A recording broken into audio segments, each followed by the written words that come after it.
padang yang berumput hijau,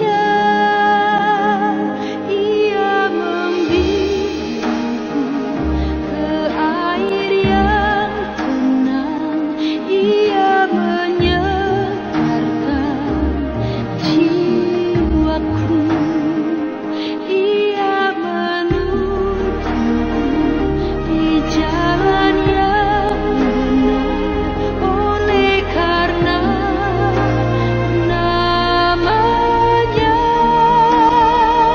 Sekalipun aku berjalan dalam lembah kekelaman. Ya, shalom saudara, Bapak Ibu yang terkasih di dalam nama Tuhan Yesus. Hari ini kita berjumpa lagi. Kita akan mendengarkan firman Tuhan yang hari ini saya mau bawakan. Saudara, di tengah-tengah kondisi yang mungkin sedang terjadi di tengah-tengah bangsa kita, saya harap kita semua dalam keadaan yang baik, dalam keadaan yang sehat, karena Tuhan yang selalu menjaga kita. Oleh sebab itu, hari ini kita akan mendengar firman Tuhan tentang iman yang mengatasi ketakutan. Iman yang mengatasi ketakutan. Nah, sangat alami untuk kita bisa menjadi takut sebagai manusia. Tetapi untuk kita hidup di dalam iman, itu sangat supranatural, super alami, saudara. Itulah yang melebihi kita sebagai anak-anak Tuhan, untuk kita punya rasa yang beriman di dalam Tuhan. Oleh sebab itu, ketakutan yang kita punya seharusnya tidak menjadi hal yang mendasarkan, tidak menjadi hal yang menakutkan bagi kita kalau kita punya iman di dalam Kristus Yesus Tuhan. Nah, rasa takut nggak perlu diundang, saudara. Rasa takut bisa datang dengan sendirinya. Oleh sebab itu, kita nggak perlu capek-capek mengundang rasa takut, tapi kita perlu effort untuk kita bisa mengundang iman kita, supaya iman kita bisa muncul di dalam kehidupan kita. Oleh sebab itu, iman harus dipancing, saudara. Rasa takut nggak perlu diundang, tapi iman perlu kita pancing, kita bangkitkan. Nah, ketika kita menjadi takut, pilihannya cuma ada dua menurut saya. Kita mau tetap takut, atau kita mau tetap berjalan dengan iman percaya kita, saudara. Karena ketika kita mengalami masa takut, otomatis kita nggak akan pernah bisa melakukan apa-apa. Tetapi kalau kita terus berjalan dengan iman percaya kita, saudara, kita akan bisa melangkah lebih tinggi, melangkah lebih jauh di dalam Tuhan. Kenapa? Karena harusnya iman percaya kita harusnya lebih besar daripada rasa ketakutan kita. Nah, hari ini saya membagikan 3 poin. Yang pertama, saudara, poin yang sangat memberkati hari ini, yang pertama, hati-hati dengan apa yang keluar dari mulut kita. Saya ulangi, hati-hati dengan apa yang keluar dari mulut kita. Saya akan bacakan firman-Nya dalam Matius 12 ayat 36 sampai 37. Begini firman Tuhan. Tetapi aku berkata kepadamu, setiap kata sia-sia yang diucapkan orang harus dipertanggungjawabkannya pada hari penghakiman. Ayat 37 bilang seperti ini. Karena menurut ucapanmu engkau akan dibenarkan, dan menurut ucapanmu pula engkau akan dihukum. Nah, oleh sebab itu, saudara, seringkali kita sebagai anak-anak Tuhan, ketika kita mengalami fase ketakutan, yang keluar dari mulut kita terkadang hal-hal yang negatif. Hal-hal yang seharusnya nggak terjadi di dalam kehidupan kita, saudara. Padahal firman Tuhan jelas dalam Matius bilang, hati-hati yang keluar dari ucapan kita. Karena kalau yang keluar dari ucapan kita negatif, otomatis hidup kita akan menjadi negatif, saudara. Tapi kalau yang keluar di dalam hidup kita, di dalam perkataan kita, hal-hal yang positif, otomatis yang keluar akan positif. Oleh sebab itu seringkali kita sering jumpai, saudara, contoh kasus misalnya ketika kita ujian, saudara, ketika kita mengalami ujian, saudara, seringkali kita datang sama Tuhan, Tuhan, gue udah capek hidup begini. Tuhan, gue udah lelah sama situasi kayak gini. Kenapa ya Tuhan, saya tidak pernah bisa? Nah, seringkali hal-hal inilah yang keluar, keluhan negatif yang keluar dari kehidupan kita, saudara, dari mulut kita. Nah, poin yang pertama ini mengatakan hati-hati yang keluar dari mulut kita. Oleh sebab itu Tuhan mengajarkan di dalam Matius, seharusnya ketika masalah boleh datang, harusnya yang keluar dari mulut kita seperti ini, saudara. Masalah boleh datang, tapi kami percaya ketika kita berjalan bersama Tuhan, kami mampu melakukan setiap perkara yang besar, karena Engkaulah yang bekerja dalam setiap kehidupan kami. Nah, seharusnya hal-hal itulah yang harus dibangun dalam kehidupan kita orang percaya. Ketika kita punya iman yang besar hari ini, harusnya perkataan kita menunjukkan hal-hal yang memberkati. Oleh sebab itu, banyak juga kenapa orang-orang banyak kepahitan keluar dari gereja, saudara. Kenapa? Karena ketika kita tahu masalah orang lain, yang kita sampaikan nyinyiran dulu, saudara. Yang kita sampaikan hal-hal yang negatif dulu buat orang lain. Tanpa sadar seharusnya yang kita keluarkan harusnya menguatkan orang tersebut. Oleh sebab itu orang tersebut bisa menjadi tidak enak hati, akhirnya sakit hati, punya akar pahit, lalu dia keluar, saudara. Lalu dia keluar. Setelah keluar, baru kita bertanya-tanya, kenapa ya orang itu keluar? Kenapa ya orang itu cepat banget nyerah? Padahal kita nggak sadar, perkataan kita lah yang menyakiti orang lain. Oleh sebab itu, poin yang pertama ini mengatakan hati-hati yang keluar dari mulut kita. Karena harusnya yang keluar dari mulut kita adalah iman percaya kita berdasarkan Yesus Kristus di dalam kehidupan kita. Nah, perkataan yang sia-sia terkadang menimbulkan masalah yang besar dalam kehidupan kita. Tetapi perkataan iman akan menimbulkan rasa yang benar ketika kita khawatir, saudara. Walaupun terkadang masalah boleh datang, ketakutan boleh datang dalam kehidupan kita, tetapi kalau misalnya kita, ya udah deh, mau nggak mau kita harus tetap berjalan. Tapi dengan iman percaya kita, saudara, otomatis secara nggak langsung kita akan menemui jawaban di ujung jalan, saudara. Nah, hal inilah yang harusnya keluar dari setiap kata-kata kita. Kata-kata yang memberkati dalam kehidupan kita. Karena kenapa, saudara? Iman, terkadang atmosfernya Tuhan itu bergerak di dalam iman. Tetapi ketakutan itu bukan di dalam atmosfernya Tuhan. Oleh sebab itu, kalau kita sebagai anak-anak percaya hari ini, saudara, seharusnya kita berjalan di dalam atmosfernya Tuhan, bukan berjalan di luar atmosfernya Tuhan, yaitu ketakutan. Oleh sebab itu, saudara, ketika kita takut dan mengeluarkan kata-kata yang jelek, saudara, terkadang seringkali, saudara, kita nggak mencerminkan karakter Tuhan sebagai hidup orang-orang percaya di dalam kehidupan kita. Oleh sebab itu, hari ini kita belajar untuk kita bisa mengeluarkan kata-kata yang positif keluar dari kehidupan kita. Nah, poin kedua, hari ini kita mau belajar tentang ingat kesetiaan Tuhan. Nah, seringkali kita lupa untuk kita bisa mengalami hal-hal yang seringkali kita ingat kalau Allah setia dalam kehidupan kita. Contohnya, ketika kita dalam masa sukar, seringkali yang kita lihat hanyalah berkat Tuhan atau enggak apa yang kita punya di tangan kita, saudara. Padahal ketika kita mengalami masa sukar, kita sudah lupa tuh apa yang sudah Tuhan kasih dalam kehidupan kita, saudara. Kita seringkali yang keluar dalam kehidupan kita bukan kesetiaan Tuhan yang pernah terjadi dalam kehidupan kita, tapi apa sih yang ada di tangan kita. Wah, hari ini yang di tangan kita nggak ada. Tuhan hari ini lagi nggak berkati saya. Tuhan hari ini nggak lagi berkati keluarga saya. Buktinya, saudara, banyak sekali hari-hari ini kita dengar, saudara, banyak orang-orang yang dikeluarkan dari pekerjaannya. Ya, benar ya, saudara. Banyak orang-orang yang dikeluarkan dari pekerjaannya. Nah, apa reaksi mereka, saudara?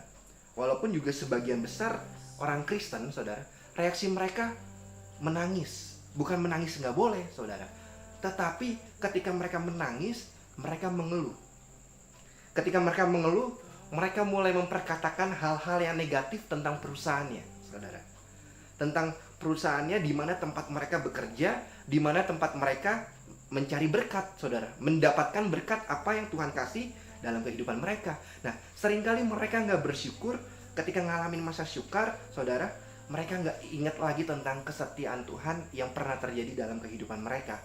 Nah, oleh sebab itu, poin kedua ini mengatakan, ayo ingat kesetiaan Tuhan, saudara. Karena ketika kita ingat kesetiaan Tuhan, otomatis secara nggak langsung Tuhan lagi memproses kapasitas hati kita semakin besar, saudara. Ingat, ketika kita ingat kesetiaan Tuhan, otomatis Tuhan sedang memproses kapasitas hati kita menjadi besar. Jangan sampai kita terbalik, saudara. Ketika kita melihat kapasitas berkat yang sudah ada di tangan kita besar, baru kita ingat Tuhan. Padahal secara nggak langsung kapasitas hati kita lagi kecil, saudara.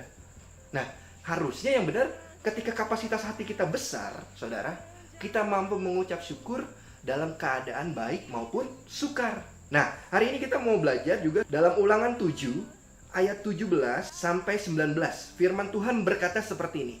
Jika sekiranya engkau berkata di dalam hatimu, bangsa-bangsa ini lebih banyak daripadaku, bagaimanakah aku dapat menghalaukan mereka? Ayat 18. Maka janganlah engkau takut kepada mereka, ingatlah selalu apa yang dilakukan Tuhan Allahmu terhadap Firaun dan seluruh Mesir. Ayat 19. Yakni cobaan-cobaan besar yang kau lihat di depan matamu sendiri, tanda-tanda dan mukjizat-mukjizat, tangan yang kuat dan lengan yang terancung, yang dipakai Tuhan Allahmu untuk membawa engkau keluar, demikian juga akan dilakukan Tuhan Allahmu terhadap segala bangsa yang engkau takuti. Nah, firman Tuhan dalam Ulangan ini berbicara tentang ketika Musa memperkatakan firman ini kepada bangsa Israel. Pada saat itu bangsa Israel mengalami gentar, saudara. Mengalami ketakutan dalam suatu masalah yang boleh ada dalam ulangan ini, saudara. Tapi firman Tuhan jelas bilang, masa kita lupa siapa yang membawa kita keluar dari Mesir? Masa kita lupa siapa yang membawa kita keluar dari perbudakan? Seringkali kita lupa sama apa yang Tuhan sudah lakukan dalam kehidupan kita, kesetiaan Tuhan terhadap kehidupan kita. Ingat saudara, kita seringkali bisa melupakan Tuhan, tapi Tuhan tidak pernah bisa melupakan kita.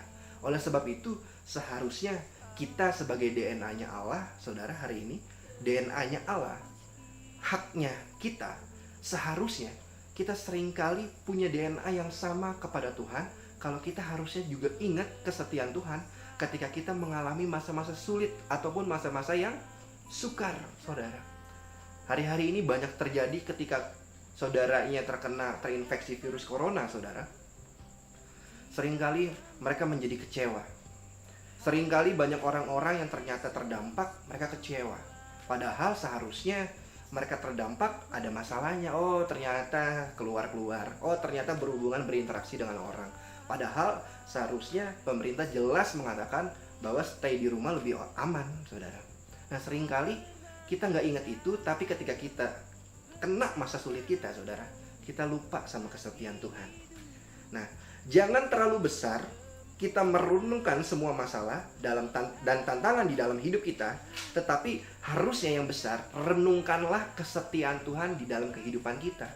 Oleh sebab itu, jangan terlalu besar untuk kita bisa mengeluh-ngeluhkan masalah kita, untuk kita bisa membesar-besarkan setiap masa sukar kita.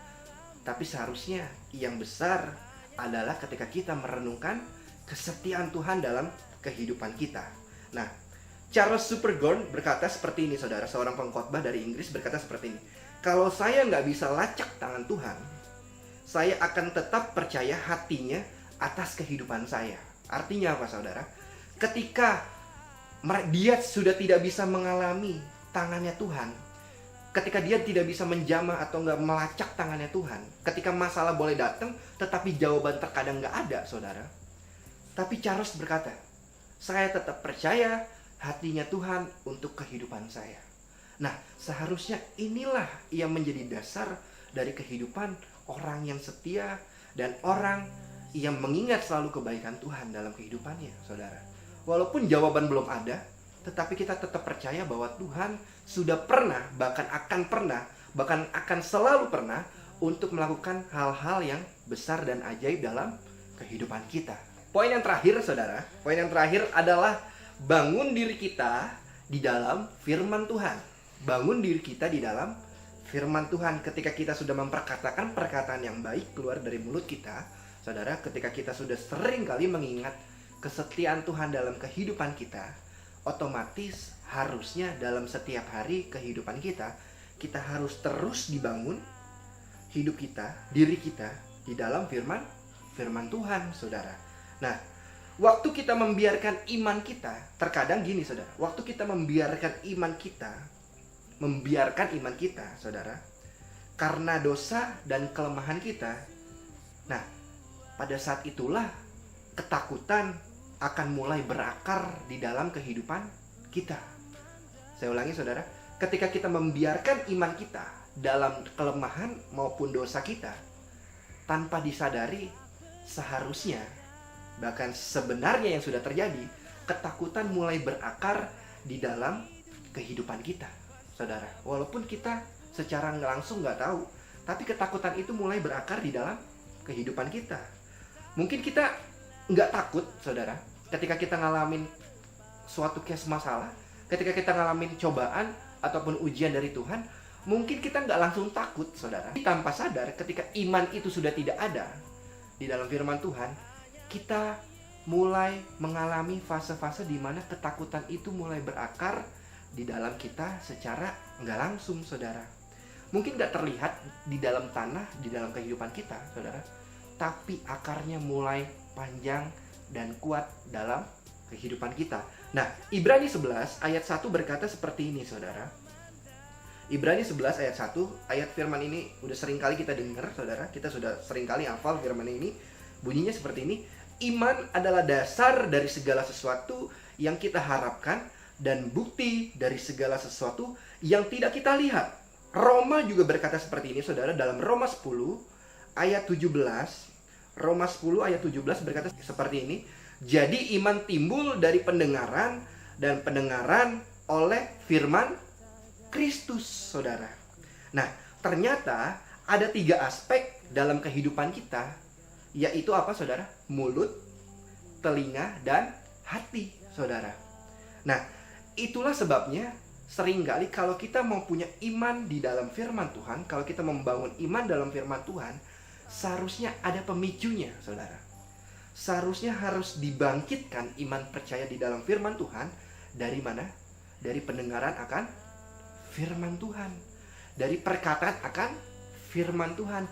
Barulah iman timbul di dalam hati kita, saudara. Itulah yang seharusnya kita asah setiap hari, kita bangun setiap hari, supaya kita punya iman yang kuat di dalam Kristus Yesus Tuhan, saudara. Oleh sebab itu, dimulai dari pendengaran akan firman Tuhan, saudara. Ketika kita sudah sering tahu, oh firman ini berkata seperti ini, ketika kita sering kali dengar firman Tuhan, seharusnya firman itu melekat dalam kehidupan kita. Dan ketika firman itu mulai melekat dalam kehidupan kita, sudah seharusnya perkataan yang keluar dari mulut kita, ketika kita sering mendengar firman Tuhan, harusnya perkataan yang positif, perkataan firman Tuhan. Barulah iman itu timbul di dalam kehidupan kita, saudara. Barulah mulai dibangun sesuatu iman yang besar di dalam Kristus Yesus, saudara. Itu sebabnya kita harus kaya akan firman Tuhan. Kita nggak boleh kaya akan ketakutan, saudara. Kita nggak boleh kaya akan ketakutan, kekhawatiran yang hari-hari ini melanda di tengah bangsa kita, saudara. Hari-hari ini corona akan semakin naik, saudara. Terakhir saya dengar sudah hampir 13.000, saudara. Cukup serem, saudara. Mungkin kita khawatir, saudara. Kita takut. Bahkan keluar rumah pun kita takut sekarang, saudara. Takut ketemu orang, takut segala macam. Tapi percayalah, ketika kita punya iman di dalam Kristus Yesus, iman yang kuat, yang besar, yang dibangun setiap hari dari pendengaran kita, dari perkataan kita, saudara. Percayalah, Yesus Kristuslah yang seringkali akan membungkus kita, menjaga kita, dan selalu menopang kehidupan kita, saudara. Nah, iman harus didasari oleh karena firman Tuhan. Oleh sebab itu, seharusnya iman yang kuat harusnya selaras dengan perkataan dan pendengaran akan firman Tuhan, saudara. Mestinya selaras. Supaya apa? Supaya kita bisa mengerti apa yang Tuhan taruh dalam kehidupan kita, dan apa yang seharusnya kita berkati dalam kehidupan orang-orang percaya, saudara. Apa yang masuk dari telinga kita menentukan apa yang keluar dari kehidupan kita.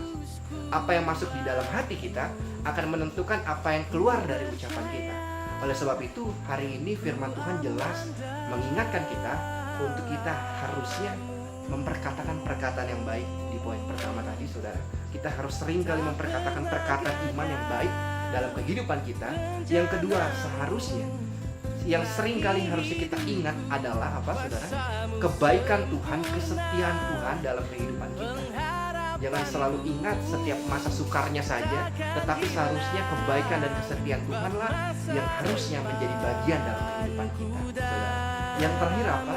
Seharusnya kita bangunlah iman percaya kita di dalam firman Yesus Kristus Tuhan, saudara. Nah, hari ini firman Tuhan yang kita dengar hari ini menguatkan kita, menopang kita dan meneguhkan kita. Oleh sebab itu, sampai ketemu